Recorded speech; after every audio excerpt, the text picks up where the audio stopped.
Hello दोस्तों, एक बार फिर से आप सभी का स्वागत है एजुकेशन बाइट पर। कैसे हैं आप सभी? मुझे उम्मीद है कि आप सब एकदम बढ़िया होंगे। मैं आपके डीएलएड का जो 4th सेमेस्टर है आपका, उसका जो फर्स्ट पेपर है एजुकेशन 7 है आपका, वो आरंभिक स्तर पर भाषा के पठन लेखन गणितीय क्षमता का विकास करना, ये रहा आपके पेपर का नेम। ठीक है, इसी के सारे प्रीवियस ईयर क्वेश्चन लेकर के आई हूँ, जिसमें मैं आपको 2016 से 2022 तक जो भी पेपर हुए हैं उन सभी के सारे एमसीक्यू क्वेश्चंस जो आपके रहेंगे वो कंप्लीट कराऊंगी। ठीक है, टोटल आपके लगभग 8 पेपर है और 8 पेपर में 15-15 क्वेश्चन आए, तो आप समझ सकते हो कि कितने क्वेश्चन हैं आपके। 120 क्वेश्चन अराउंड बैठ जाएंगे। तो शुरू करती हूँ फर्स्ट क्वेश्चन से। पहला क्वेश्चन क्या है आपका? फर्स्ट क्वेश्चन है, और देखिए एक चीज़ हमेशा ध्यान रखना मेरी, मैं हमेशा इसी बात पर जोर देती हूँ कि जितना हो सके कि आप डीएलएड में अगर आप नहीं प्रॉपर तैयारी कर पाए हो तो एक बार प्रीवियस ईयर पेपर ज़रूर देख लीजिएगा। बहुत क्वेश्चन रिपीट होते हैं और गारंटी से मैं कह सकती हूँ आज इस क्लास को अगर आप देख रहे हैं तो कल के एग्जाम में आपको बहुत से क्वेश्चन आपको मिलेंगे। यहाँ से लगभग 10 से 15 क्वेश्चन आपको यहाँ से मिलेंगे, एमसीक्यू में भी और वेरी शॉर्ट क्वेश्चंस में भी। ठीक है, तो इसलिए बहुत अच्छे से क्लास को देखना और मेरा प्रयास भी यही रहेगा कि ये क्लास आपके लिए हेल्पफुल रहे, इसलिए मैंने सारे पेपर कलेक्ट किए हैं, उसके बाद मैं आपको ये प्रोवाइड करा रही हूँ। शुरू करते हैं पहले क्वेश्चन से। हिंदी में स्वर होते हैं, तो हिंदी में टोटल कितने स्वर हैं? हिंदी में स्वरों की संख्या है 11। ठीक है, आपके कौन कौन से हैं? तो आ ई उ, उसके बाद रिरी आ जाता है, फिर ए और ओफ और औ। इस प्रकार से आपके कितने स्वर हो गए हैं? आपके टोटल 11 स्वर हो जाएंगे। ठीक है, इसके बाद नेक्स्ट क्वेश्चन पर आते हैं। सेकेंड क्वेश्चन है, मनुष्य के उच्चारणोपयोगी अवयव हैं काकल, कंठ, दंत, उपयुक्त सभी। तो सभी आंसर हो जाएगा, 4th ऑप्शन आपका सही है। थर्ड क्वेश्चन है, ध्वनि विज्ञान में अध्ययन किया जाता है मानव के मुख से निकलने वाली श्वास का या मानव से मुख से निकलने वाली ध्वनि का। तो ध्वनि विज्ञान है तो सीधी सी बात है, ध्वनि का अध्ययन ही करेंगे। फोर्थ क्वेश्चन है, ओष्ठाकृति के आधार पर स्वर कितने होते हैं? तो ओष्ठाकृति के आधार पर स्वर 2 प्रकार के होते हैं, वृत्ताकार भी और अवृत्ताकार भी। तो आंसर रहेगा 3rd ऑप्शन। और ये क्वेश्चन बहुत इंपॉर्टेंट है, स्वर के भेद जहाँ भी आए वो जरूर अच्छे से तैयार कर लेना। ओष्ठाकृति के आधार पर, मुखाकृति के आधार पर अलग अलग क्वेश्चन पूछते हैं। व्यंजनों को उच्चारण की दृष्टि से बांटा गया है। व्यंजनों को उच्चारण की दृष्टि से 3 भागों में बांटा गया है। कौन कौन से हैं? स्पर्श व्यंजन हो गया आपका, इसके बाद आ जाइए अंतःस्थ व्यंजन पे, और इसके बाद आ जाएंगे हम ऊष्म व्यंजन पे। तो इस प्रकार से आपके 3 प्रकार के व्यंजन होते हैं। तो आंसर रहेगा 2nd ऑप्शन, 3 भागों में। 6 क्वेश्चन है, ध्वनियों के उच्चारण में होने वाले यत्न को प्रयत्न कहा जाता है, यह होता है। तो मतलब जो प्रयत्न हम करते हैं ध्वनि के उच्चारण में वो कहाँ पे करते हैं? तो स्वर तंत्री में कंपन से भी इसका आशय है, श्वास की मात्रा से भी है, और जिह्वा तथा अन्य अवयवों के द्वारा भी। तो आंसर इसका रहेगा 4th ऑप्शन, उपयुक्त सभी। मतलब जो भी यत्न हम करते हैं ध्वनि को उच्चारण करने में, तो वो प्रयत्न किस किस के अंतर्गत आएगा? इन सभी में आ जाएगा। नेक्स्ट आते हैं, निम्नलिखित में से दंत्य व्यंजन है। दंत्य व्यंजन इनमें से कौन सा है? तो दंत्य व्यंजन कौन से होते हैं? ता वर्ग के सभी वर्ण दंत्य व्यंजन कहलाते हैं, मतलब जिनका उच्चारण स्थान दंत से होता है। तो ता वर्ग का होता है, इनमें से कौन ता वर्ग का है? पहला ऑप्शन ना। आश्चर्य, हर्ष, शोक, उत्साह इत्यादि व्यक्त करने में प्रयोग किया जाता है। किसका प्रयोग करते हैं? तो हर्ष, शोक, इन सब में प्रयोग करते हैं हम विस्मयादि बोधक चिन्ह का। ठीक है, और इस प्रकार से विस्मयादि बोधक चिन्ह लगाया जाता है। डा वर्ण किस वर्ग में आता है? तो डा वर्ण किस में आता है? ट ठ ड ढ, तो टा वर्ग में आ जाएगा। तो टा वर्ग इसका आंसर हो जाएगा। टा वर्ग का उच्चारण स्थान क्या होता है? तो टा वर्ग का उच्चारण स्थान होता है मूर्धा। ठीक है, पूरे टा वर्ग का। का वर्ग का उच्चारण स्थान क्या होता है? का होता है कंठ, और चा वर्ग का क्या होता है? इचु यशानाम तालु, तालु इसका उच्चारण स्थान होता है। ता वर्ग का क्या होता है? तो ता वर्ग का उच्चारण स्थान होता है आपका दंत। पा वर्ग का पूछा जाए तो पा वर्ग का उच्चारण स्थान होता है ओष्ठ। पूरी की पूरी हिंदी भरी पड़ी है इस पेपर में। 13 संख्या है। 13 संख्या क्या है? तो 13 संख्या एक विषम संख्या है। क्यों है विषम? तो देख लीजिए, यहाँ पर एक चीज़ ध्यान रखना, सम और विषम बहुत इंपॉर्टेंट रहेगा आपके इस सेमेस्टर में और इस पेपर में खास करके। ठीक है ना, सम संख्याएं वे संख्याएं होती हैं जो 2 से पूरी तरीके से डिवाइड हो जाती हैं, और विषम संख्याएं वे संख्याएं होती है जो 2 से डिवाइड नहीं होती हैं। तो देखो 13 क्या 2 से डिवाइड होता है? 2 एकम 2, 2 दूनी 4, 2 तिया 6, 2 चौके 8, 2 पंजे 10, 2 छींग 12, 2 सत्ते 14, 13 आता ही नहीं इसमें, तो 13 एक विषम संख्या है। नेक्स्ट है अवरोही क्रम है। अवरोही क्रम क्या है? तो आपको मैं बता रही हूँ, हमेशा याद रखना अवरोही क्रम के लिए 2 क्रम होते हैं। एक क्रम होता है आपका आरोही क्रम और एक क्रम होता है अवरोही क्रम। नाम किसका बड़ा है? नाम है अवरोही का बड़ा। तो अवरोही क्रम में हम कैसे लिखेंगे? अवरोही क्रम में हम बड़े से छोटे की तरफ लिखते हैं। अवरोही क्रम का नाम बड़ा है, इसीलिए अवरोही क्रम में हम कहाँ चलेंगे? बड़े से छोटे की तरफ। आरोही क्रम का नाम छोटा है, तो इसमें हम चलते हैं कैसे? छोटे से बड़े की तरफ। छोटे से कहाँ चलेंगे? बड़े की तरफ। तो यहाँ से आप समझ गए हैं अवरोही क्रम में कैसा लिखा जाएगा मान? अवरोही क्रम में मान चलेगा घटते क्रम में। पहले सबसे बड़ा मान, इस तरीके से पहले सबसे बड़ा, फिर उससे छोटा, फिर उससे छोटा, फिर सबसे छोटा। आरोही में उल्टा चलता है। आरोही में क्या चलेगा? छोटा, फिर उससे बड़ा, फिर उससे बड़ा, फिर सबसे बड़ा। आरोही को असेंडिंग ऑर्डर बोलते हैं, अवरोही को डिसेंडिंग ऑर्डर। तो अवरोही में बड़े से छोटे क्रम में जाना है। तो देखिए कौन सा ऑप्शन सही है? पहले सबसे बड़ा मान हो तो 11, 9, 7, 5, 2, यही ऑप्शन सही है। इसमें से पहले सबसे बड़ा, फिर उससे छोटा, फिर उससे छोटा, फिर सबसे छोटा मान लिखा है। ये वाला जो नीचे लिखा है ये कौन सा है? आरोही क्रम है। ठीक है, चलिए आगे बढ़ते हैं। उम्मीद है समझ में आ गया होगा। नेक्स्ट क्वेश्चन है आपका, भाग की संक्रियाएं होती हैं, तो इनमें से कौन सी भाग की संक्रियाएं हैं? बताइए। भाग की संक्रियाएं, भाग में 3 चीज़ें आती हैं, भाज्य भी आता है, भाजक भी आता है, भागफल भी आता है। तो आंसर हो जाएगा उपर्युक्त सभी। एक सूत्र याद रखिएगा, कौन सा वाला? ये वाला, भाज्य बराबर भाजक गुणा भागफल, ठीक है, और प्लस होता है शेषफल। ये पूरा सूत्र याद रखना, ठीक है, इंपॉर्टेंट सूत्र है, ये वाला पूछा जा सकता है और अभी आपको देखने को मिल भी जाएगा। भाज्य बराबर भाजक गुणा भागफल प्लस शेषफल। भाषा शिक्षण के पक्ष हैं। कौन कौन से पक्ष हैं भाषा शिक्षण के? पठन भी है, लेखन भी है और व्याकरण इन्हीं में इंक्लूड है, इनडायरेक्टली इंक्लूड है, पर उसमें आएगा तो आपका तो आंसर रहेगा 4th ऑप्शन उपर्युक्त सभी। भाषिक अज्ञानता संबंधी समस्या है, मतलब भाषा संबंधी जो समस्या होती है वो कैसे आती है? लिपि संबंधी अज्ञानता से, व्याकरण का अपर्याप्त ज्ञान, तो भाई ये भी सही है, अपर्याप्त ज्ञान ये भी सही है, सही विराम चिन्हों का प्रयोग का अभाव ये भी सही है। तो आंसर रहेगा डी ऑप्शन उपर्युक्त सभी। मोस्टली कंडीशन में आपका सभी वाला ऑप्शन सही होता है डीएलएड में, ठीक है। 99 में दहाई का अंक है, तो ये क्वेश्चन देखो इस तरीके से आपका चलेगा।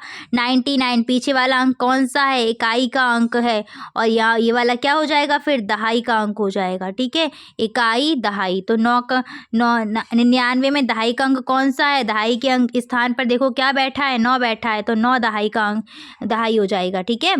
99 में दहाई है तो 9 यहाँ पर दहाई है, ठीक है। एक चीज़ और देख लीजिएगा, इस तरीके से अगर क्वेश्चन आ जाता है तो इसमें देखो ये वाला क्या हो जाएगा? इकाई हो जाएगा। 8 इकाई है, 3 दहाई है, दहाई के स्थान पर है, और 8 7 क्या है? 7 सैकड़ा, ठीक है, इकाई दहाई सैकड़ा, ऐसे चलेगा। नेक्स्ट है आपका, नेक्स्ट 2017 का पेपर है आपका। इसका फर्स्ट क्वेश्चन देखिएगा। पहला क्वेश्चन इसका क्या कहता है 17 का? लेखन एक शारीरिक क्रिया है जिसमें बालकों के हाथों को गतिविधियां करनी पड़ती हैं। कथन किसका है? तो ये कथन दिया है श्रीमती मांटेश्वरी ने, ठीक है। इन्होंने कर्मेंद्रियां, ज्ञानेंद्रियां ये सब चीज़ें बताई थी और सबसे पहले इन्होंने कर्मेंद्रिय शिक्षा देना ही बोला था कि बच्चे को सबसे पहले कर्मेंद्रिय शिक्षा दी जाए। तो आंसर हो जाएगा 3rd ऑप्शन। जिनका उच्चारण कंठ के स्पर्श से होता है, कौन सी ध्वनियां हैं वो? तो भाई का वर्ग का उच्चारण स्थान क्या है? कंठ होता है। चा वर्ग कौन से स्पर्श से होती हैं? तो इचु यशानाम तालुहु, ऋटुर्षाणाम मूर्धा, ठीक है, और ता वाले का क्या है? दंत है। सबके मैंने लिख दिए हैं। नेक्स्ट आते हैं, कौन सा क्वेश्चन है? सेकंड के बाद 3rd क्वेश्चन देखिएगा। ज्ञानार्जन और ज्ञान वृद्धि का साधन है प्रत्यक्ष निरीक्षण व स्वानुभव, ये भी सही है। विचार विनिमय एवं दूसरों से शिक्षा ग्रहण करना, ये भी सही है। स्वाध्याय तथा पठनाभ्यास, ये भी सही है। तो आंसर रहेगा डी ऑप्शन उपर्युक्त सभी। विराम संबंधी समस्या का प्रमुख कारण है, कौन सा प्रमुख कारण है विराम संबंधी समस्या का? विराम चिन्हों का ज्ञान न होना, सही बात है।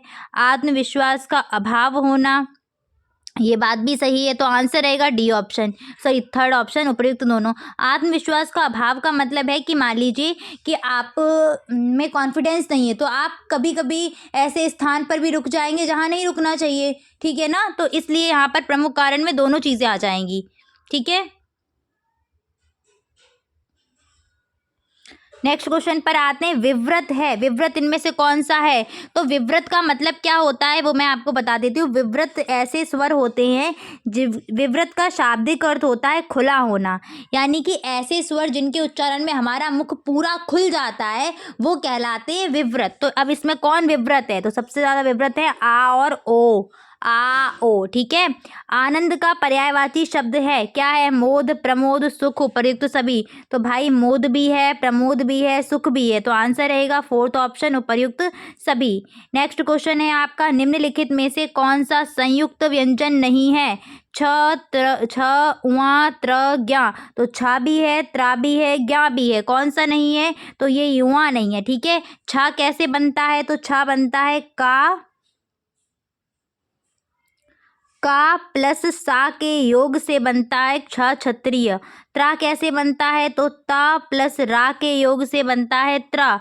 ज्ञा कैसे बनता है? तो आधा जा प्लस वहाँ, तो इसके सहयोग से बनता है ज्ञा, ज्ञानी, ठीक है। 8th क्वेश्चन है, निम्नलिखित में से कौन सा दीर्घ स्वर है? इनमें दीर्घ स्वर कौन सा है? तो आ ह्रस्व स्वर है, ई ह्रस्व है, रिरी भी ह्रस्व है, दीर्घ कौन सा हो जाएगा? बड़ा वाला आ दीर्घ स्वर है। नेक्स्ट आते हैं 9th क्वेश्चन पर। 9th क्वेश्चन है, किसके उच्चारण में निचला होंठ ऊपरी दांतों को स्पर्श करता है? किसके उच्चारण में? वा या फिर बा? तो आप जरा बा और बा को बोल करके देखो, ये बकरी वाला बा है। जब आप इसको उच्चारण करेंगे तो आपके दोनों होंठ टकराएंगे, बा, क्योंकि ये पा वर्ग में आता है। पा वर्ग में आता है कि नहीं? और पा वर्ग के सारे वर्ण को जब आप बोलते तो दोनों होंठ आपस में टच करते हैं, पा, फा, बा में होंठ टच कर रहे हैं, होंठ ऊपरी दांत को टच करता है वा में, किसमें? वा में। तो इसका आंसर रहेगा वा, ठीक है। नहीं तो आप बोल करके देखिएगा, ऐसे क्वेश्चन जब भी आए ना उच्चारण संबंधी, इनको बोल करके जरूर देखना। नेक्स्ट आते हैं 10th क्वेश्चन पर। वाक्य जहाँ बहुत ही कम ठहरना होता है वहाँ प्रयोग किया जाता है। जहाँ बहुत कम ठहरना हो तो वहाँ पे हम प्रयोग करते हैं अल्प विराम का। जहाँ पूरी तरीके से ठहरना हो, जहाँ बात समाप्त हो जाती है, वहाँ पर हम प्रयोग करते हैं पूर्ण विराम का। 4000, इसको मैं यहाँ लिखती हूँ पहले तो। 4, 3, 2, 8 में दहाई वाली संख्या है, तो बताओ इकाई, दहाई, दहाई पे क्या है? 2 बैठा हुआ है, तो दहाई वाली अंक क्या हो जाएगा? 2 हो जाएगा यहाँ पर। जब आंकड़ों को घटते हुए क्रम में लिखा जाता है तो उसको कहते हैं, जस्ट अभी बताया घटते हुए क्रम में लिख रहे हैं, इसका मतलब हम कैसे लिख रहे हैं? बड़े से छोटे की तरफ ही तो लिख रहे हैं, तभी तो घटता हुआ क्रम बनेगा। और बड़े से छोटे की तरफ लिखेंगे तो कैसे लिख रहे होंगे? जिसका नाम बड़ा था, बड़ा नाम किसका था? अवरोही का था, तो कौन सा क्रम बन जाएगा हमारा? अवरोही क्रम बन जाएगा। क्लियर है। नेक्स्ट आते हैं 13 क्वेश्चन पर। मूल संख्या में वृद्धि करना, बढ़ाना अथवा योग करना क्या कहलाता है? कोई मूल संख्या है, जैसे 4 लिखा है, इसमें हम इसको बड़ा करेंगे तो सीधी सी बात है कुछ ना कुछ जोड़ेंगे, या हम इसको वृद्धि करेंगे तब भी जोड़ेंगे, तो इसका आंसर हो जाएगा जोड़, यानी कि ऑप्शन नंबर 1। नेक्स्ट है, किसी भी संख्या के मान होते, ये क्वेश्चन इंपॉर्टेंट है, 2 बार पूछा गया था, ये मुझे समझ में तो नहीं आया वैसे क्वेश्चन, बट इसका आंसर है कि किसी संख्या के 2 मान होते हैं। अब वो मान कैसे मैंने अंदाज़ा लगाया है, ऐसा हो सकता है कि जैसे मैंने आपको कोई अंक ये लिख कर के दिया, तो इसमें जैसे 8, 3 का अंक ले रही हूँ, तो इसके 2 मान है, एक तो स्थानीय मान है, इसका एक जातीय मान है, तो इसका आंसर 2 रहेगा, याद कर लेना, ठीक है।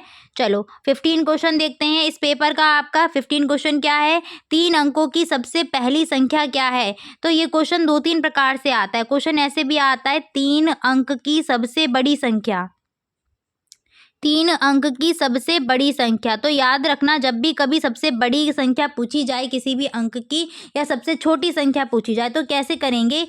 बड़ी जब पूछी जाती है तो जितने अंक की पूछी जा रही है उतनी बार 9 9 9 9 लिख देना, ठीक है।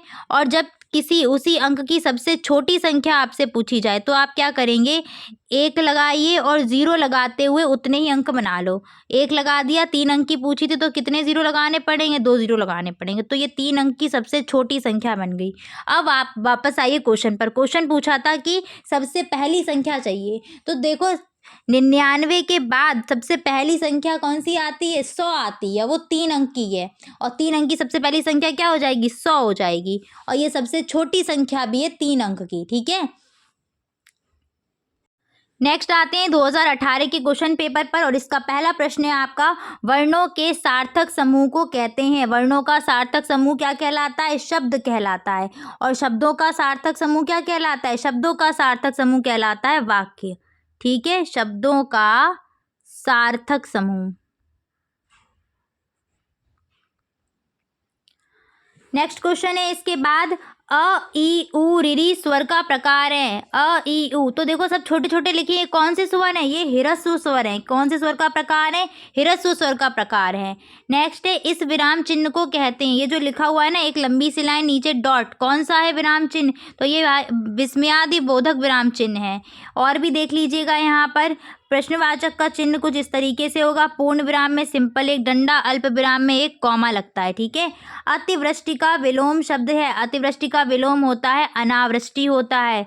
ठीक है, य र लावा व्यंजन है, य र लावा कौन से व्यंजन है, तो य र लावा जो है वो कौन से अंतःस्थ व्यंजन है। ऊष्म व्यंजन कौन कौन से हैं, तो ऊष्म व्यंजन है आपके श स सा हा, श स सा और हा। संयुक्त व्यंजन कौन से हैं, तो 4 संयुक्त हैं, छ त्र ज्ञा और श्रा। ठीक है, स्पर्श व्यंजन 25 स्पर्श व्यंजन होते हैं, 5 वर्ग आते हैं इसमें। पहला का वर्ग, दूसरा खा वर्ग, तीसरा का वर्ग, अरे खा वर्ग लिख रही हूँ, क्या ही लिख रही हूँ, चा वर्ग लिखना चाहिए था, का वर्ग चा वर्ग। ठीक है, इसके बाद आता है आपका टा वर्ग, उसके बाद आता है ता वर्ग, और फिर आता है पा वर्ग, और प्रत्येक वर्ग में 5-5 वर्ण आते हैं, तो टोटल 25 वर्ण बन जाते हैं।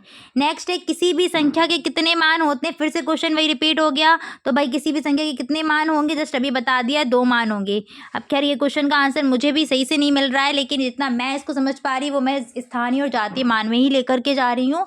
बाकी अगर आपको कुछ अगर सही एक्सप्लेनेशन इसका समझ में आ रहा है या कहीं से मिला हुआ है तो कमेंट सेक्शन में जरूर टाइप करिएगा। ठीक है, चलो आगे बढ़ते हैं। अगला क्वेश्चन क्या है, गणित की मूल संक्रियाएं हैं। मोस्ट इंपॉर्टेंट क्वेश्चन है ये, वेरी शॉर्ट में भी देखने को मिलेगा, और मुझे लगता है कल कहीं ना कहीं ये क्वेश्चन आपको मिल सकता है। तो गणित की मूल संक्रियाएं कौन कौन सी हैं, 4 मूल संक्रियाएं होती हैं, जोड़ घटाना गुणा भाग। कितनी है, 4 हैं। संख्या 8530 में सैकड़ा वाली संख्या बताइए। 8530 में काउंट करो, इकाई, दहाई, सैकड़ा। सैकड़ा वाली कौन सी है, 5 है, तो यहाँ आ जाएगा ऑप्शन नंबर 5। ठीक है, नेक्स्ट क्वेश्चन है, 2 अंकों की सबसे बड़ी संख्या। 2 अंकों की सबसे बड़ी संख्या, जस्ट अभी बताया, जितनी अंक की सबसे बड़ी संख्या पूछी जाए उतनी बार 9 लिख देना। तो 2 अंक की सबसे बड़ी संख्या क्या बन जाएगी, 99। 2 अंक की सबसे छोटी संख्या क्या बनेगी, सबसे छोटी संख्या 2 अंक की, बताइएगा क्या बनेगी, तो 1 और 1 के बाद क्या लगा देना, 0। 2 अंकों की संख्या बन गई सबसे छोटी, तो 2 अंक की सबसे छोटी संख्या है 10। ठीक है, पठन कितने प्रकार का होता है, पठन 2 प्रकार का होता है मुख्य रूप से, कौन कौन सा, मौन पठन और सस्वर पठन। तो आंसर रहेगा बा ऑप्शन, मौन पठन और सस्वर पठन। ठीक है, चलिए आगे बढ़ते हैं। भा वर्ण किस वर्ग में आता है, भा वर्ण किस वर्ग में आता है, प फ ब भ यानी कि पा वर्ग में आता है। तो आंसर इसका रहेगा सा ऑप्शन, पा वर्ग। निम्न में से अवरोही क्रम है, अवरोही क्रम अभी बताया था, नाम बड़ा है तो कैसे लिखेंगे हम, बड़े से छोटा लिखना पड़ेगा हमें। बड़े से छोटे का मतलब है घटते हुए क्रम में पहले सबसे बड़ा मान। तो देखिए यहाँ पर कौन सा क्रम बना है, 25 बड़ा है, फिर 15 है, फिर 10 है, फिर 5 है, फिर 2 है, तो भाई यही वाला ऑप्शन सही है। ठीक है, आ ऑप्शन, बाकी भी चेक कर लीजिएगा, कोई दिक्कत नहीं है। 20 के बाद क्या, 22 आ गया, बड़ा मान आ गया, छोटे के बाद तो ये गलत हो गया। 20 के बाद 16 आया, सही है, 16 के बाद 32 आ गया, 16 के बाद बड़ा मान आ गया, तो ये भी गलत हो गया। ठीक है, नेक्स्ट आपका क्वेश्चन है किसी संख्या में शून्य का गुणा करने से प्राप्त गुणनफल है। मोस्ट इम्पॉर्टेंट क्वेश्चन है ये वाला, 2-3 बार अभी आपको देखने को मिलेगा। ये याद रखना, जब भी हम किसी भी संख्या में 0 से गुणा करते हैं तो गुणनफल हमेशा शून्य प्राप्त होता है। फॉर एग्जाम्पल 4 में 0 का गुणा करेंगे तो 0 मिलेगा, 15 में 0 का गुणा करेंगे तो 0 मिलेगा। कितनी भी बड़ी संख्या लिख लीजिएगा यहाँ पे, 5625 में अगर हम 0 का गुणा करेंगे तब भी 0 ही मिलेगा, ठीक है ना। तो 0 में किसी भी संख्या में 0 से गुणा करने पर गुणनफल हमेशा शून्य ही प्राप्त होता है। नेक्स्ट क्वेश्चन है सम्मान शब्द उदाहरण है संयुक्त व्यंजन का, अनुनासिक का या द्वित्व व्यंजन का। तो सम्मान में डबल माँ आ रहे हैं, ठीक है, आ रहे हैं कि नहीं। और जब एक ही व्यंजन समान व्यंजन 2 बार आ जाता है लगातार तो वहाँ पर द्वित्व व्यंजन होता है। तो आंसर रहेगा बा ऑप्शन, द्वित्व व्यंजन, ठीक है। तुरंग पर्यायवाची है, तुरंग शब्द किसका पर्यायवाची है? तो तुरंग जो शब्द है किसका है? घोड़ा का पर्यायवाची है। तो आंसर रहेगा सा ऑप्शन, घोड़ा। नेक्स्ट आ जाइए, 2018 का सेकेंड पेपर है और पहला क्वेश्चन है इसका, पठन प्रक्रिया में उचित आरोह अवरोह का समावेश न होने का प्रमुख कारण है शीघ्रता से पठन। बात बिल्कुल सही है। ये भी प्रमुख क्या है कि समावेश ना होने का प्रमुख कारण है, हाँ ये कारण है। भाव को समझकर ना पढ़ना, ये बात भी सही है। जब आप भाव को समझकर नहीं पढ़ेंगे तो आप जल्दी पढ़ेंगे तो आरोह अवरोह क्या होगा, वहाँ पर यूज़ ही नहीं कर पाओगे। अधिक तेज आवाज़ में पढ़ना, तो ये भी सही है। तो आंसर इसका क्या हो जाएगा, उपर्युक्त सभी।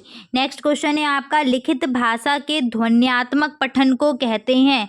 लिखित भाषा के ध्वन्यात्मक पठन यानी कि बोल बोल करके आप पढ़ रहे हैं तो कौन सा पठन होगा, तो ये हो जाएगा सस्वर पठन, ठीक है। मन में पढ़ोगे तो हो जाएगा मौन पठन। वाक्य में निम्नलिखित गुण होते हैं, वाक्य में कौन सा गुण होता है? सार्थकता भी होती है, क्रमबद्धता भी होती है। सार्थक होना चाहिए वाक्य और क्रमबद्ध तरीके से बोला जाए तभी समझ में आता है। तो आंसर रहेगा ऑप्शन नंबर सा, उपर्युक्त दोनों। नेक्स्ट क्वेश्चन है, का वर्ग का उच्चारण स्थान है। का उच्चारण स्थान, का वर्ग पूरा का पूरा वर्ग किससे उच्चारित किया जाता है? कंठ से उच्चारित किया जाता है। तो भाई क्या उच्चारण स्थान होगा? कंठ होगा। आप देख पा रहे हैं उच्चारण स्थान वाला टॉपिक कितना इंपॉर्टेंट है, कितने क्वेश्चन रिपीट हो रहे हैं इस उच्चारण स्थान से ही। तो इसको जरूर तैयार करिए और अच्छे से पढ़ करके जाइए और मेरे साथ में आपको तैयार हो जाएगा। दोबारा आपको इसको देखने की जरूरत ही नहीं पड़ेगी, मैं इतनी बार इसको बोल बोल के करा दूंगी ना। का वर्ग का उच्चारण स्थान कंठ, इसके बाद चा वर्ग का उच्चारण स्थान तालु, इचु यशानाम तालु। टा वर्ग का उच्चारण स्थान ऋटुषाणाम मूर्धा। इसके बाद ता वर्ग का उच्चारण स्थान लितुलसानाम दंतः। और पा वर्ग का उच्चारण क्या होता है? पा का होगा आपका ओष्ठ। तो 5 वर्ग हैं, पांचों के उच्चारण स्थान ध्यान रखना। आगे बढ़ते हैं, अगला क्वेश्चन है, इच्छा शब्द का पर्यायवाची है। आशा भी होता है, अभिलाषा भी इच्छा होती है, स्पृहा भी इच्छा होती है। स्पृहा नया वर्ण है तो इसको ध्यान रखना, ठीक है। स्पृहा भी क्या है? इच्छा को ही बताते। तो आंसर रहेगा ऑप्शन नंबर दा, उपर्युक्त सभी। नेक्स्ट क्वेश्चन है, कोष्ठक है। तो भाई ये भी कोष्टक है, छोटा कोष्टक है, ये मझला कोष्टक है, ये बड़ा कोष्टक है। तो आंसर रहेगा ऑप्शन नंबर दा, उपर्युक्त सभी। 7वां क्वेश्चन है, किसी कथन का विस्तार देने के लिए विवरण को प्रारंभ करने के लिए किस चिन्ह का प्रयोग करते हैं? तो जब आप एक्सप्लेनेशन देना स्टार्ट करते हैं, कोई हेडिंग डाली तो हेडिंग डालने के बाद बिंदी लगाई और ऐसे करके लाइन खींची तो विवरण चिन्ह ये वाला है, ठीक है। 2 बिंदी और 1 लंबी लाइन। शुद्ध शब्द है, भाई ये बहुत इंपॉर्टेंट है। वर्तनी संबंधी अशुद्धियों में ये उज्ज्वल शब्द बहुत पूछा जाता है। तो याद रखना, उज्ज्वल शब्द में दोनों जा आधे बनते हैं, इसलिए शुद्ध हो जाएगा आपका दा ऑप्शन, दोनों जा आधे बनेंगे, ठीक है, उज्ज्वल। नेक्स्ट है 9वां क्वेश्चन, जिन स्वरों का उच्चारण करते समय मुख पूरी तरह से खुला होता है कहलाते हैं। संवृत, अर्धसंवृत और यहाँ पर विवृत लिखा हुआ है, ठीक है, मिसप्रिंट है ये जहाँ तक मुझे लग रहा है, क्योंकि ये पब्लिकेशन वाले जब अपना वो छापते हैं ना तो कहीं ना कुछ गड़बड़ हो जाती है। विवृत होगा यहाँ पर। तो विवृत का मतलब ही होता है पूरी तरीके से खुला होना, तो विवृत आपका सही आंसर रहेगा, ठीक है। नेक्स्ट है 10th क्वेश्चन, शब्दों की विशेषताएं हैं। शब्दों के मेल से वाक्य बनता है, सही बात है। वाक्यों में प्रयोग किए गए शब्द पद कहलाते, ये बात भी सही है। शब्द और पद बात एक ही होती है, ठीक है, शब्द की जगह इसको पद भी बोल देते हैं। इसके बाद शब्दों के बिना भाषा का कोई अस्तित्व नहीं, ये बात भी सही है। तो आंसर आपका फिर क्या हो जाएगा, ऑप्शन नंबर डी, उपर्युक्त सभी। शायद ही कोई क्वेश्चन ऐसा है जिसमें दा ऑप्शन सही ना हुआ हो सभी वाले में, ठीक है ना। दी गई संख्या का अवरोही क्रम होगा। अवरोही क्रम मतलब बड़े से छोटा, सबसे बड़ा फिर उससे छोटा फिर उससे छोटा, अवरोही यानी कि डिसेंडिंग ऑर्डर। तो अवरोही क्रम बताओ क्या होगा, सबसे बड़ी संख्या क्या है, 7,854, 46, 64। तो सबसे बड़ी संख्या यही वाली है। उसके बाद आएगी 7,854, उसके बाद आएगी 7,846, फिर आएगी लास्ट में 78। तो क्रम से लगा दो। सबसे पहले देखो 7,864 कहाँ है, इसमें है नहीं, ये गलत, इसमें है नहीं, ये गलत, इन दोनों में। इसके बाद आनी चाहिए 54 वाली, 64 के बाद 54 वाली। तो ये वाला ऑप्शन सही है, ये भी गलत हो गया, ठीक है। आगे बढ़ते हैं। संख्या 5 को 0 से गुणा करने पर गुणनफल प्राप्त होगा। देखिए मिल गया कि नहीं मिल गया, वही क्वेश्चन, इंपॉर्टेंट क्वेश्चन है ये वाला, ज़रूर इसको ध्यान रखना। किसी भी संख्या में अगर हम 0 से गुणा करते हैं तो हमेशा हमें क्या प्राप्त होता है, 0 ही प्राप्त होता है। हाईलाइट करके चाहे तो लिख लो इस पेज पर, कल पक्का ये क्वेश्चन मिलने वाला है, ठीक है। और दूसरा क्वेश्चन इसका संगी साथी ये नीचे दिया गया है, ये भी इम्पॉर्टेंट है। 0 को किसी संख्या से भाग देने पर भागफल आता है। 0 को किसी संख्या से भाग देंगे तब भी भागफल 0 ही आएगा। मतलब कहने का है कि 0 में हमने डिवाइड दिया 7 से तो कितना मिलेगा, 0 मिलेगा। 0 में हमने डिवाइड दिया किससे, 0 में हमने डिवाइड दिया, अब हम दे रहे हैं 18 से डिवाइड, तब भी 0 मिलेगा। 0 में हमने डिवाइड दे दिया 325 से, तब भी क्या मिलेगा, 0 ही मिलेगा, ठीक है। इसके अपोजिट एक और है कि अगर ऐसे आ जाए कि 832 में या 82 में आप 0 से जब डिवाइड देंगे तब क्या आएगा, तब मान आता है अनंत। जब हम 0 से डिवाइड करने चले जाते हैं तो उसको अपरिभाषित बोलते हैं, उसको परिभाषित ही नहीं कर सकती है मैथ, ठीक है ना। बस इसको ध्यान रखना। बाकी अगर 0 में हम किसी भी संख्या से देंगे तो मान सदैव 0 ही आएगा। नेक्स्ट क्वेश्चन है आपका, नेक्स्ट क्वेश्चन क्या है कि पुस्तक प्रेस कारखाने में पिछले वर्ष इतनी पुस्तक तथा वर्तमान में इतनी पुस्तकें छपकर तैयार हुई, कुल कितनी पुस्तकें हुई। तो भाई एडिशन करना है, 39779 और वर्तमान में कितनी बनी है, 46759। वैसे तो देखकर ही आंसर इसका पता चल रहा है कौन सा है, बट फिर भी मैं कर देती हूँ। 9 9 कितने हो जाएंगे, 18 हो जाएंगे, और 7 और 1 8, 8 5 कितने, 13 हो गए। हासिल 1 14 और 1 15 हो जाएगा, और हासिल 1 9 और 1 10, 6 कितने हो जाएंगे, 16, हासिल 1 4 4 8। तो आंसर कौन सा हो जाएगा, बा ऑप्शन, 86,538, ठीक है, करेक्ट आंसर। नेक्स्ट क्वेश्चन है, 1 सैकड़ा में कितनी दहाइयाँ होती हैं। तो बताइए भाई सभी लोग, कितनी दहाई होती है। ये क्वेश्चन बड़ा कंफ्यूजिंग करेगा आपको, और कल आएगा तो भी करेगा यही क्वेश्चन। 1 सैकड़ा क्या होता है, 1 सैकड़ा का मतलब क्या है, 100 है। तो बताओ 100 में कितनी दहाई हैं। अब आपको दहाई निकालनी तो सीधी सी बात है, 10 से ही डिवाइड कर दो। दहाई कितने की होती है, 10 की होती है ना। तो 10 से जब आप डिवाइड करोगे तो आपको तुरंत आंसर मिल जाएगा, कितना, 10। यानी कि 1 सैकड़े में कितनी दहाइयाँ हैं, 1 सैकड़े में 10 दहाई हैं। कहने का तात्पर्य जब 10 दहाई आपस में मिल जाएंगी, ठीक है ना, तब क्या बन जाएगा, सैकड़ा बन जाएगा। तो सीधी सी बात है, 10 दहाई को जब आप आपस में मिलाओगे तो गुणा कर लो, 10 में 10 का 100 प्राप्त हो जाता है कि नहीं। तो 1 सैकड़े में कितनी दहाई हो गई, 10 दहाई हो गई। समझ में आ गई बात, चलो बढ़िया है, आगे बढ़ते हैं। अगर कहीं ऐसे लिख के आ जाए कि 300 दिया हुआ है, 300 आ रहा है और इसमें कितनी दहाइयाँ हैं, तो क्या आप बता सकते हैं, इस 300 में 30 दहाई हैं। कितनी दहाई हैं, 30 दहाई हैं। मतलब 30 दहाई मिलेंगी तब जाके क्या बन जाएगा आपका, 300 बनेगा। समझ में आया, 3 सैकड़ा बनेगा। 3 सैकड़ा पढ़ेंगे इसको, 3 सैकड़ा मतलब क्या है, 300 है, ठीक है ना। कैसे, देखो 30 दहाई मिल गई, 30 दहाई का मतलब 10, तो कितना बन गया, 300। इस तरीके से क्वेश्चन आते हैं इसमें, तो ध्यान रखना, इंपॉर्टेंट क्वेश्चन है ये वाला, ठीक। 1 सैकड़े में कितनी दहाई, तो 1 सैकड़े में 10 दहाई हैं। नेक्स्ट आपका 2022 का पेपर है, थोड़ा पेशेंस बना के रखना पड़ेगा। 8 पेपर हैं टोटल, 15 ऑब्जेक्टिव हैं, तो कितने हो गए 15 अट्ठे 120। तो सीधी सी बात है, थोड़ा आपको पेशेंस रखना पड़ेगा, ठीक है ना।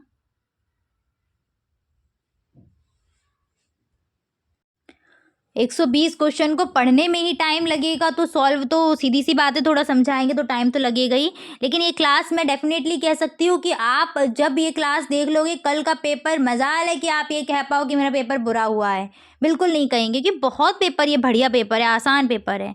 क्वेश्चन देखिएगा क्या है, निम्नलिखित में से स्वर नहीं है, इनमें से कौन सा स्वर नहीं है। आ ई उ या, तो भाई ये तो व्यंजन है, देखते ही पता चल रहा है क्या है, ये व्यंजन है, तो ये स्वर तो होगा नहीं, बाकी स्वर हैं। छा वर्ण किन दो वर्ण से मिलकर के बना है, कुछ ये लिख करके आया हुआ है छ, तो किससे मिलकर के बना होगा ये, आधा का से मिलकर बना होगा, शा से मिलकर बना होगा। क्योंकि छा में भी क्या लगा, हलंत लगी, तो सा में भी हलंत लगी होगी फिर पीछे। कहाँ है ऑप्शन, सा ऑप्शन सही है आपका। नेक्स्ट क्वेश्चन है, निम्नलिखित में से अयोगवाह है, कौन है अयोगवाह। तो हिंदी में 2 अयोगवाह होते हैं, एक अंग और एक आहा, ठीक है, 2 अयोगवाह हैं, तो आंसर हो जाएगा आपका ऑप्शन नंबर सा। फोर्थ क्वेश्चन है, वाक्य के गुण हैं, तो सार्थकता भी है, क्रमबद्धता भी है, योग्यता भी है, आंसर रहेगा ऑप्शन नंबर द उपर्युक्त सभी। नेक्स्ट क्वेश्चन है, मुझसे बैठा नहीं जाता, कौन सा वाच्य है, मुझसे बैठा नहीं जाता, मुझसे खेला नहीं जाता, तुमसे चला नहीं जाता, तो ऐसे वाक्य आते हैं भाववाच्य में, तो इसका आंसर रहेगा ऑप्शन नंबर सा भाववाच्य। 6 क्वेश्चन है, उत्क्षिप्त वर्ण है, उत्क्षिप्त वर्ण, तो उत्क्षिप्त वर्ण होते हैं जिसमें नीचे बिंदी लगी होगी, डॉ, ठीक है। नेक्स्ट है, श्वास के आधार पर व्यंजनों का वर्गीकरण कीजिए। श्वास के आधार पर व्यंजन 2 प्रकार के होते हैं, एक तो वो व्यंजन जिनमें कम श्वास बाहर निकलती है, और एक वो व्यंजन होते हैं जिनमें अधिक श्वास बाहर निकलती है। तो वो कौन कौन से व्यंजन हैं, मैंने करवाए भी हैं ये व्यंजन, बताइए कौन कौन से हैं। तो आपका वो होते हैं अल्प प्राण एवं महाप्राण व्यंजन, ठीक है। नेक्स्ट क्वेश्चन है, भाषा के भेद हैं, तो भाषा मुख्य रूप से 2 प्रकार की ही होती है, लिखित भाषा और मौखिक भाषा, तो भाषा के भेद हो जाएंगे आ व बा दोनों। किसी वाक्य की पूर्णता पर विराम चिन्ह लगाते हैं, कोई वाक्य अगर खत्म हो जाए, पूर्ण हो जाए, तो कौन सा विराम चिन्ह लगाएंगे, पूर्ण विराम चिन्ह लगाएंगे। अल्प विराम तब लगाते हैं जब कुछ समय के लिए ठहरना हो, प्रश्नवाचक तब लगाएंगे जब प्रश्न पूछना हो, लाघव चिन्ह होता है छोटे करने के लिए, जैसे उत्तर प्रदेश को अगर हम लिखेंगे तो छोटा संक्षिप्त रूप के लिए हम लाघव चिन्ह का प्रयोग करते हैं, ठीक है। नेक्स्ट है आपका, बिना सोचे समझे अधिक खर्च करने वाले के लिए एक शब्द बताइए।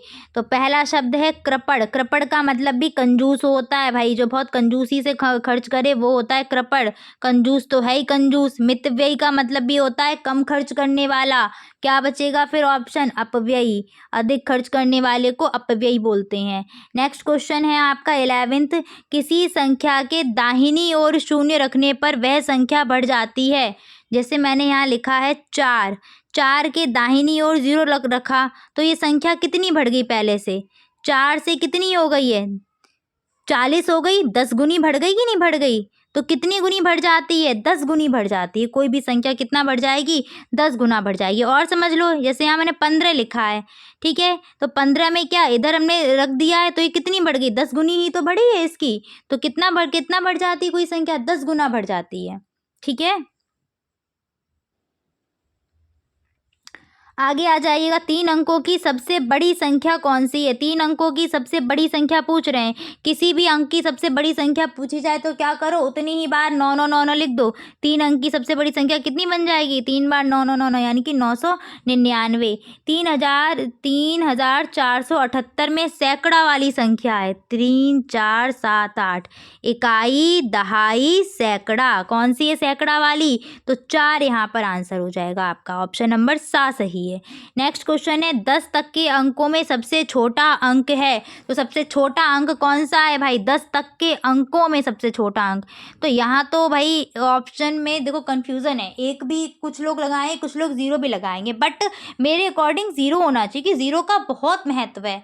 अब ऐसा नहीं कि ज़ीरो का, अब जब अगर आप इस तरीके की संख्या बनाने चलो 4,2, ये अब ये बोला जाए कि इन अंकों को मिला करके आप सबसे छोटी संख्या बनाइए, तो आप कहीं ना कहीं इसको इस तरीके से अरेंज करेंगे तो ज़ीरो भी तो अंक में ही है ना, तो ज़ीरो इसका आंसर सही होगा, ठीक है ना।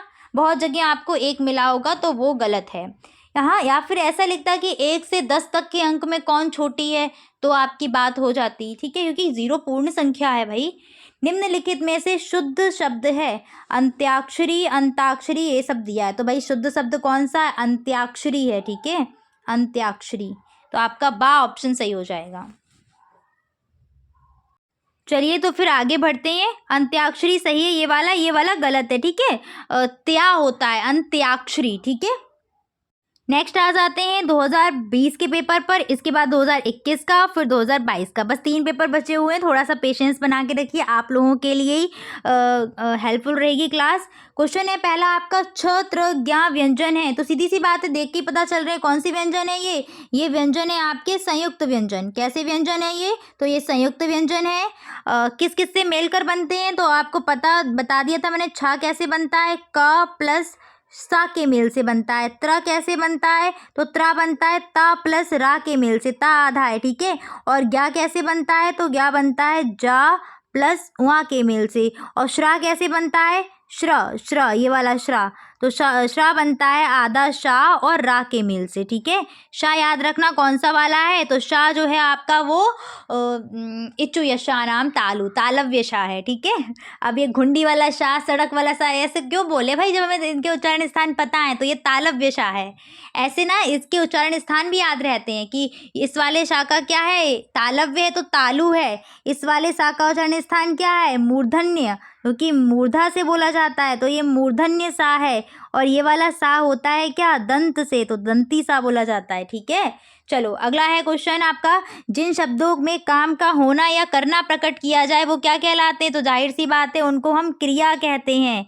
नेक्स्ट क्वेश्चन है, जिन शब्दों का अर्थ समान होता है उन्हें क्या कहते हैं, तो समान अर्थ देने वाले शब्द समानार्थी या पर्यायवाची शब्द कहलाते हैं। मुखाकृति के आधार पर स्वरों का वर्गीकरण है, तो मुखाकृति के आधार पर जो स्वर होते हैं वो 4 प्रकार के होते हैं, ठीक है। विवृत स्वर, अर्धविवृत स्वर, संवृत स्वर और अर्धसंवृत। तो इस प्रकार के स्वर हैं, ये सब हैं जिह्वा के आधार पर, ठीक है, जो जीभ में हलचल होती है उसके आधार पर है अग्र स्वर, पश्च स्वर और संवृत स्वर। तो मुखाकृति के आधार पर स्वरों का वर्गीकरण है, तो इसमें आंसर संवृत सही होना चाहिए क्योंकि संवृत दिया है। अब या तो क्वेश्चन में मिस्टेक है या कुछ मिस्टेक तो यहाँ जरूर है। अग्र स्वर और पश्च स्वर जिह्वा के आधार पर हैं, ठीक है ना। अग्र, पश्च और मध्य 3 प्रकार के स्वर होते हैं जिह्वा के आधार पर। जब जीभ में हलचल जो होती है, अगर जीभ के आगे की भाग में हलचल होगी तो वो अग्र स्वर, मध्य के भाग में हलचल तो मध्य स्वर, और पश्च पीछे की तरफ होती तो वो पश्च स्वर होता है। इस प्रकार से है। नेक्स्ट है आपका 5th क्वेश्चन, वे संख्याएं जो 2 से पूर्णतः विभाजित नहीं होती हैं क्या कहलाती हैं, तो जो संख्याएं 2 से पूरी तरीके से विभाजित नहीं होती हैं वो कहलाती हैं विषम संख्याएं। जो 2 से पूरी तरीके से विभाजित होती हैं वो क्या कहलाती हैं, सम संख्याएं। 2 से पूरी विभाजित हैं, पूरी विभाजित होती हैं, ठीक है। एक परिमेय संख्या को किस रूप में व्यक्त किया जाता है, तो यहाँ पर एक परिमेय संख्या जो होती है उस परिमेय संख्या को हम हमेशा P/Q के रूप में लिखते हैं, तो आंसर रहेगा बा ऑप्शन P/Q। और दूसरी कंडीशन होती है कि Q कभी भी 0 ना हो, लेकिन यहाँ पूछा जा रहा है किस रूप में लिखेंगे, तो P/Q के रूप में लिखेंगे, इसलिए आंसर रहेगा बा ऑप्शन सही, ठीक है। बा option is the right answer. आगे आइए, शून्य की खोज कहाँ हुई थी, तो शून्य की खोज हुई थी भारत में। किसने की थी, ये आप लोग कमेंट में टाइप करिएगा, शून्य की खोज किसने की, बच्चा जानता है कि शून्य की खोज किसने की है। नेक्स्ट क्वेश्चन है आपका, 990 में 9 का स्थानीय मान है, तो 990 लिखो। अब इसमें 9 का स्थानीय मान, इस वाले 9 का स्थानीय मान क्या है 90, और इस वाले 9 का स्थानीय मान क्या है 900। तो बताइए कौन सा ऑप्शन सही है, इसमें कोई भी ऑप्शन सही नहीं है। ये पूछता कि 9 जो अंक है वो किन किन स्थानों पर है, ठीक है, तो ये एक 9 है दहाई के स्थान पर और दूसरा 9 है सैकड़ा स्थान पर। बस ये चीज़ और आपसे पूछी जा सकती है क्योंकि इस वाले में ये क्वेश्चन भी आ रहे हैं, तो बस ये ध्यान रखना। नेक्स्ट क्वेश्चन है, आंचल में है दूध आंखों में है पानी, ये पंक्तियां किसकी हैं? आंचल में है दूध और आंखों में है पानी, तो ये पंक्तियां हैं मैथिली शरण गुप्त की। अबला तेरी यही कहानी, आंचल में है दूध और आंखों में पानी, ये इनकी कविता है मैथिली शरण गुप्त की। नेक्स्ट क्वेश्चन है 10th क्वेश्चन, 1 से 9 तक की संख्याओं का ज्ञान छोटे छात्रों को किन किन माध्यमों से कराया जा सकता है? खेल के द्वारा, सही बात है, खेल खेल में करा सकते हैं। कविता के द्वारा, ये भी सही है। मूर्त वस्तुओं के द्वारा, मूर्त वस्तुओं में आपके आ जाएंगे जैसे कंचे हो गए, छोटी छोटी गोलियां हो गई, बॉल, फुटबॉल या गेंद हो गई, या आप पत्ते के माध्यम से या चौक के माध्यम से, पेन के माध्यम से करा सकते हैं। तो ये तीनों ऑप्शन सही है, तो आंसर रहेगा ऑप्शन नंबर द उपर्युक्त सभी। ठीक है, नेक्स्ट क्वेश्चन है आपका, निम्नलिखित में से दंत्य व्यंजन है। दंत्य व्यंजन, अब बताओ कौन सा वर्ग है जिसका उच्चारण स्थान दंत से करते हैं? तो ता वर्ग का करते हैं। अब इनमें कौन सा वर्ण ता वर्ग का है? तो वो है आपका द ऑप्शन ना। क्वेश्चन रिपीट हुआ है, ये हुआ है कि नहीं हुआ है? सेम डिट्टो, ऑप्शन तक नहीं चेंज करते हैं ये लोग, ना क्वेश्चन चेंज करेंगे ना ऑप्शन चेंज करेंगे। देख पा रहे हैं ना आप लोग, ऐसे क्वेश्चन आते हैं। नेक्स्ट क्वेश्चन है, सबसे छोटी समअभाज्य संख्या, ये क्वेश्चन बहुत इंपॉर्टेंट है, ये क्वेश्चन वेरी शॉर्ट में भी आ सकता है। ठीक है ना, बताइए सबसे छोटी समअभाज्य संख्या कौन सी है? तो इकलौती एक ही सम संख्या है जो अभाज्य होती है, कौन सी? 2। बाकी सारी की सारी सम संख्याएं भाज्य हैं। जितनी भी सम संख्याएं, सब संख्याएं भाज्य हैं, केवल किसे छोड़कर? 2 को छोड़कर। 2 इकलौती एक ऐसी संख्या है जो सम संख्या होते हुए भी अभाज्य है। अभाज्य संख्याएं वे संख्याएं होती हैं जो केवल और केवल एक से और खुद से ही डिवाइड होती हैं और किसी से डिवाइड नहीं होती, वो कहलाती हैं अभाज्य संख्याएं। नेक्स्ट क्वेश्चन है आपका, 22 गुणा 34 का गुणनफल है। तो 34 में 22 का गुणा करना है। 22 चौक कितना? 88 हो जाएगा, हासिल 8 लग जाएगी, 22 तियाँ हो जाएगा 66, और 66 और 8 कितना हो जाएगा? 74, यानी कि 748। कहाँ है? ऑप्शन नंबर आ सही हो जाएगा। ठीक है, 14 क्वेश्चन है, गणित की मूल संक्रियाएं हैं। कौन सी गणित की मूल संक्रियाएं हैं? मोस्ट इंपॉर्टेंट क्वेश्चन देखने को मिल सकता है, वेरी शॉर्ट में मिल जाएगा अगर एमसीक्यू में नहीं आया। ये क्वेश्चन ऐसा क्वेश्चन है ना, वेरी शॉर्ट में पूछ लेंगे। तो गणित की मूल संक्रियाएं कितनी है? 4 होती हैं। कौन कौन सी? जोड़, घटाना, गुणा, भाग। तो जोड़ घटाना भी है, गुणा भाग भी है, तो आंसर रहेगा आ व बा दोनों।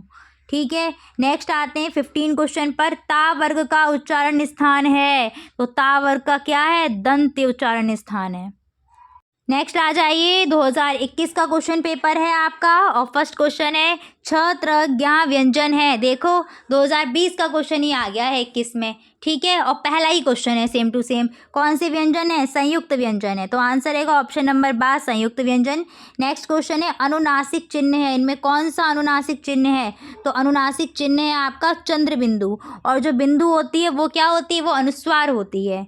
गणित में मूल संक्रियाएं हैं, देखा क्वेश्चन रिपीट हुआ है, बस ऑप्शन चेंज कर दिए हैं। तो गणित में जो मूल संक्रियाएं हैं वो कितनी होती हैं? 4 मूल संक्रियाएं होती हैं, जोड़, घटाना, गुणा और भाग, ये 4 मूल संक्रियाएं, ध्यान रखना। अगला क्वेश्चन है, समान वितरण करने की प्रक्रिया कहलाती है। समान वितरण करने की प्रक्रिया, समान वितरण करने की प्रक्रिया कहलाती है भाग। जैसे मान लीजिए कि आपके पास 4 चीज़ें थीं और 4 चीज़ें नहीं, मान लो 14 चीज़ें थीं और आपने 7 लोगों में समान समान वितरित की, तो कितनी कितनी एक के पास गई होगी? तो भाग की प्रक्रिया में आ जाएगा समान वितरण करना। वितरण का मतलब क्या होता है? बांटना, समान समान बांटना भाग में आ जाएगा। ठीक है, फिर भी एक बार इसको चेक कर लेना क्योंकि मैं इस चीज़ को थोड़ा ना कंफ्यूज इसमें हो रही हूँ कि 4 ऑप्शन में क्या। थोड़ा मैथ के क्वेश्चन जब हिंदी में आ जाते हैं ना और ऐसी क्लिष्ट लैंग्वेज में, तो फिर थोड़ा कन्फ्यूज़न हो जाता है। सही कथन है, 5th क्वेश्चन में आइएगा, सही कथन है। कौन सा कथन इसमें सही है? हाँ, कौन सा कथन इसमें सही है? तो भाज्य गुणा, ये वाला तो गलत है। ठीक है, और इसका सही मैं यहाँ पर लिख रही हूँ कि सही वाला इंपॉर्टेंट है आपके लिए। भाज्य बराबर भाजक गुणा भागफल और प्लस होता है शेषफल। ध्यान रखना, इसको, इंपॉर्टेंट है ये। भाज्य बराबर भाजक गुणा भागफल प्लस शेषफल। नेक्स्ट क्वेश्चन है इसका आपका कि 5 + 5 + 5 में 5 गुणज है। एक मिनट इसको छोड़िए, अगला देखिए। किसी संख्या में अंकों का स्थानीय मान और आंशिक मान सदैव समान होते हैं। स्थानीय मान और आंशिक मान नहीं, ये तो गलत है, सीधे सीधे गलत है। विषम संख्या 2 से भाज्य होती हैं। कोई विषम संख्या 2 से भाज्य कैसे हो सकती है भाई? सारी की सारी विषम संख्याएं वो होती हैं जो 2 से विभाजित नहीं होती हैं, तो ये ऑप्शन भी गलत। अब वापस इस क्वेश्चन को पढ़ते हैं, शायद इसमें कुछ लैंग्वेज में फेर है। 5 5 5 5 में 5 गुणज है। 1 2 3 4 5 6। अगर आप इन सबको ऐड करो तो कितना मान आएगा? 5 × 6 यानी कि 5 × 30, और ये 30 5 का गुणज है। तो जितना मुझे लगता है यही वाला आंसर सही है आपका। कौन सा वाला? ये वाला ऑप्शन, बी ऑप्शन सही रहेगा। जितना मैं समझ पा रही हूँ शायद वो यहाँ ये कहना चाह रहे हैं, लैंग्वेज थोड़ी प्रिंटिंग में मिस्टेक हो गई है, कि ये जो संख्या दिया गया है आपको योग करने को, इसका योगफल जो निकल के आएगा वो क्या है? 5 का गुणज है। ठीक है। 6 क्वेश्चन है, 445 में 4 के स्थानीय मानों का अंतर है। 445 ये रहा, 4 का स्थानीय मान, एक का है 40 और दूसरे का है 400, इनका अंतर पूछा था। तो 400 में 40 को माइनस कर दीजिएगा। 400 में 40 को माइनस करेंगे तो कितना बचेगा? 0 में से 0 गए, 10 में से 4 गया, 6 बचा, और 3 का 3, 360 हो जाएगा आंसर। थर्ड ऑप्शन सही है। नेक्स्ट क्वेश्चन है, 7th सही सुमेल है कंठ का वर्ग। तो सही बात है, कंठ का उच्चारण कंठ से का वर्ग को उच्चारित करते हैं। बाकी के ऑप्शन भी देख लीजिएगा। दंत्य से पा वर्ग, तो भाई गलत है। दंत से किसका उच्चारण स्थान करते हैं? ता वर्ग का करते हैं। ठीक है। तालव्य से किसका करते हैं? चा वर्ग का करते हैं, तालु से। ठीक है। ओष्ठ से किसका करते हैं? ओष्ठ से करते हैं पा वर्ग का। आगे बढ़ते हैं। नेक्स्ट क्वेश्चन है, भाषा शिक्षण में शारीरिक समस्याएं हैं। दृष्टि दोष, श्रवण दोष, उच्चारण दोष या उपर्युक्त सभी। तो बताइए कि भाषा शिक्षण में जो है आपकी वो कौन सी शारीरिक समस्याएं आ जाएंगी? तो सभी आ जाएंगी। दृष्टि दोष होगा तब भी हो जाएगा आपका भाषा शिक्षण में। ठीक है ना। तो आंसर रहेगा आपका उपर्युक्त सभी। ठीक। भाषा शिक्षण में भाई श्रवण सुन नहीं पाएगा तब भी कुछ ना कुछ गड़बड़ी आएगी, तो ये सारी शारीरिक समस्या आ जाएंगी। ठीक है। आगे बढ़ते। नेक्स्ट क्वेश्चन क्या है आपका? ओष्ठाकृति के आधार पर स्वर होते हैं। क्वेश्चन देख पा रहे हो, रिपीट हो रहा है, इंपॉर्टेंट क्वेश्चन है। ओष्ठाकृति के आधार पर जो स्वर होते हैं 2 प्रकार के होते हैं, वृत्ताकार भी और अवृत्ताकार भी। जिनको बोलने में हमारे ओंठ जो वृत्त बनाते हैं वो वृत्ताकार, जैसे उ ये वृत्ताकार में आ जाएंगे। अवृत्ताकार ई आ ये अवृत्ताकार में आ जाएंगे। तो आंसर रहेगा सा ऑप्शन, आ बाबा दोनों। 10th क्वेश्चन है आपका, निम्न में से चित्रलिपि है। चित्रलिपि कौन सी लिपि है? तो चीनी लिपि है आपकी चित्रलिपि। चीनी आपने अक्षर देखे होंगे, वो प्लस माइनस जैसे लगता है ना, डिजाइन सी बनी है लाइन लाइन वाली, चीनी लिपि है चित्रलिपि। नेक्स्ट है 2 3 5 7 संख्याएं हैं। तो ये संख्याएं कैसी दिख रही हैं? परिमेय संख्याएं हैं, प्राकृतिक संख्याएं, अभाज्य हैं, अपरिमेय हैं। तो ये सारी की सारी क्या है? प्राकृतिक संख्याएं हैं। सारे काउंटिंग नंबर्स प्राकृतिक संख्याएं होती हैं, तो प्राकृत संख्या सही आंसर रहेगा। नेक्स्ट क्वेश्चन है, महाप्राण वर्ग है। कौन सा महाप्राण वर्ग है?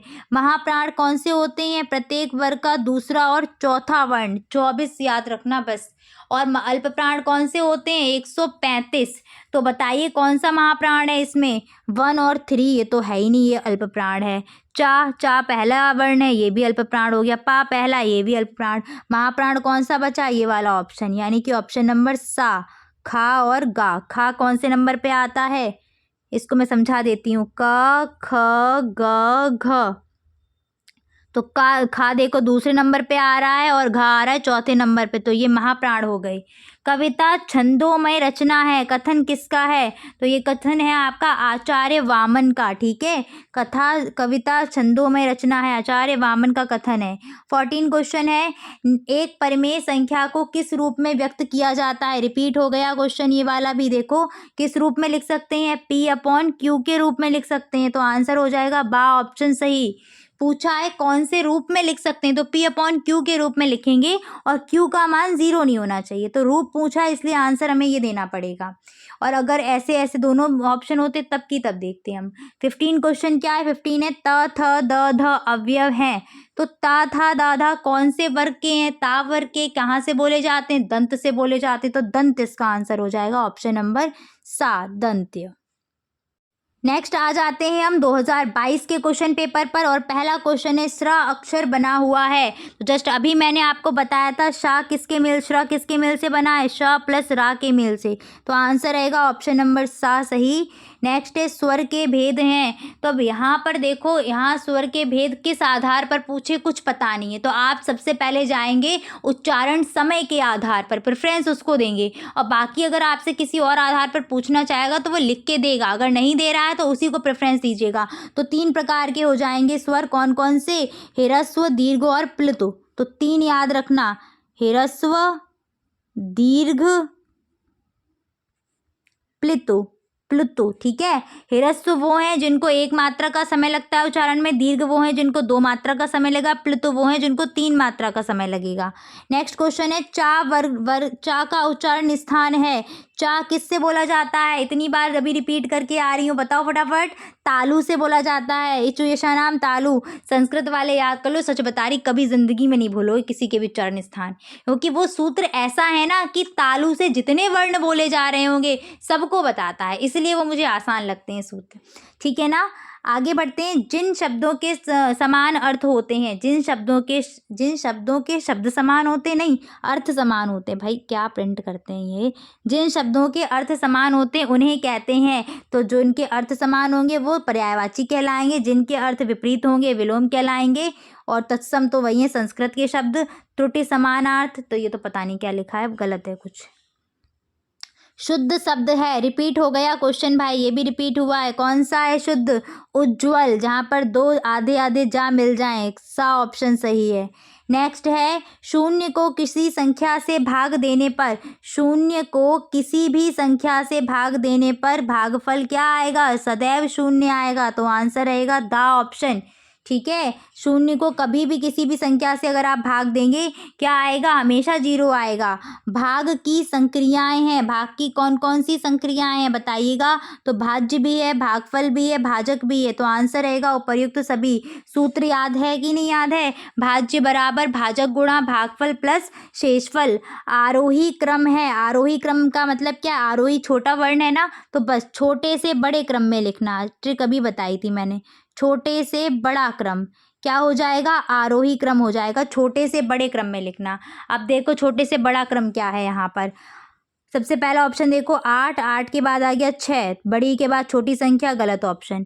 19 के बाद 17, छोटी संख्या आ रही, गलत ऑप्शन। 7 के बाद 9, ठीक है। 9 के बाद 11, बड़ी संख्या। 11 के बाद 13, ये बड़ी। तो यही ऑप्शन सही है, पहले सबसे छोटा, फिर उससे बड़ा, फिर उससे बड़ा, फिर उससे बड़ा, फिर लास्ट में सबसे बड़ा, ठीक है। चलो 475 में 4 का स्थान है, 475 में 4 का स्थान बताओ कौन सा है, इकाई, दहाई, सैकड़ा, कौन सा स्थान है, सैकड़ा स्थान है।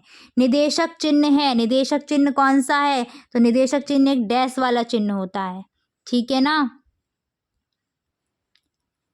हाँ, निदेशक चिन्ह कौन सा चिन्ह है, तो निदेशक डैश वाला चिन्ह होता है, कहाँ रहेगा, ये वाला चिन्ह रहेगा। देखो भाई क्वेश्चन फिर से रिपीट हुआ है और उन्होंने क्या किया, गुणनफल में नंबर तक चेंज नहीं किया। अब तो आंसर याद भी होगा भाई, मुझे ही याद हो गया है, 748। क्या है इसका आंसर, 748। नेक्स्ट आते हैं, भाषा शिक्षण में शारीरिक समस्या का क्या कारण है। तो क्या कारण हो सकता है भाषा शिक्षण में, दृष्टिकोण, दृष्टि दोष होगा यहाँ पर, फिर है उच्चारण दोष, श्रवण दोष, उपर्युक्त सभी। तो बताइए, अभी जस्ट क्वेश्चन हम पढ़ करके आए हैं कि कौन सा कारण इसमें रहेगा, तो सीधी सी बात है आंसर रहेगा उपर्युक्त सभी दोषों के कारण। तो द ऑप्शन सही रहेगा इसका, ठीक है। नेक्स्ट क्वेश्चन है, वे संख्याएं जो 2 से पूर्णतः विभाजित नहीं होती हैं। देखो क्वेश्चन दोबारा पूछा, ये नहीं कि ये पूछ लेते कि जो पूर्णतः विभाजित होती हैं, वो भी नहीं पूछा इन्होंने। कौन सा हो जाएगा, ऑप्शन चेंज कर दिए, खैर शायद वो भी नहीं किया मैं लगता। विषम संख्याएं, कौन सी संख्याएं हैं, विषम संख्याएं हो जाएंगी, ठीक है। श्रुत लेख का अर्थ है, शुद्ध लेख का अर्थ क्या रहेगा? सुंदर लेख, सुनकर लिखना या फिर पूर्ण क्या उपर्युक्त दोनों। तो श्रुत मीन्स होता है सुनना, लेख मीन्स लिखना, तो आंसर रहेगा सुनकर के लिखना। 15 क्वेश्चन है, किस लेख या रचना के अंत में चिन्ह का प्रयोग करते हैं? किसी लेख या रचना के अंत में किस चिन्ह का प्रयोग करते हैं? अगर आप कोई कहानी या बुक लिख रहे हैं और समाप्त होने जा रही है तो आप कौन सा चिन्ह लगाओगे? अब पूर्ण विराम तो यहाँ है नहीं, तो सीधी सी बात पूछना चाह रहा है कि रचना आपकी पूरी समाप्त हो गई है तब कौन सा लगता है? तो लगता है इतिश्री। इतिश्री का मतलब समाप्त होने वाला। तो यहाँ आपके 2022 तक के मैंने सारे क्वेश्चंस के करा दिए हैं और उम्मीद है कि आपको क्लास अच्छी लगी होगी और ये क्लास जब आप वहाँ बैठ के कल पेपर दे रहे होंगे तो कहेंगे भी कि हाँ वाकई में कि बहुत सारी चीज़ें वही आई हैं जो प्रीवियस ईयर में पूछी गई थी।